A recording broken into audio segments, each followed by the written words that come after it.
అవునన్నా కాదన్నా ఇది నిజం. బన్నీకి తెలుగుతో పాటు తమిళ ఇండస్ట్రీలోనూ మంచి ఫాలోయింగ్ ఉంది. ఇందుకు నిదర్శనమే Duvvada Jagannatham teaser.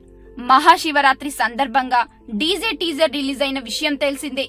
Teaser release అయిన నాటి నుండి బన్నీపై రకరకాల కామెంట్లతో సోషల్ మీడియాలో హోరెత్తించారు.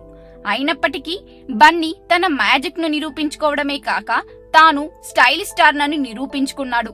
ఇంతవరకు తెలుగు ఇండస్ట్రీలో కాటమరాయుడు టీజర్ రిలీజ్ అయిన 77 గంటల్లో 5 మిలియన్ వ్యూస్ సాధించి రికార్డ్ నెలకొల్పగా, మహాశివరాత్రి సందర్భంగా విడుదలైన డీజే టీజర్ 76 గంటల్లో 5 మిలియన్ మార్కుకు చేరి ఆ ఘనత సాధించిన రెండో చిత్రంగా నిలిచింది.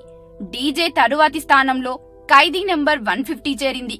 పవర్ స్టార్ పవన్ తర్వాత స్థానం సంపాదించుకున్నందుకు డీజే యూనిట్ సంతోషం వ్యక్తం చేస్తుంది.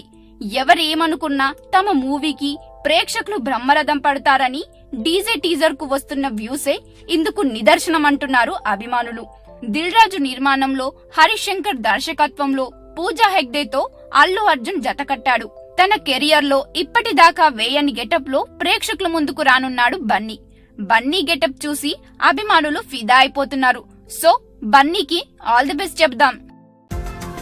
ఈ వీడియో గనుక మీకు నచ్చినట్టయితే లైక్ చేయండి, షేర్ చేయండి, సబ్స్క్రైబ్ చేసుకోండి.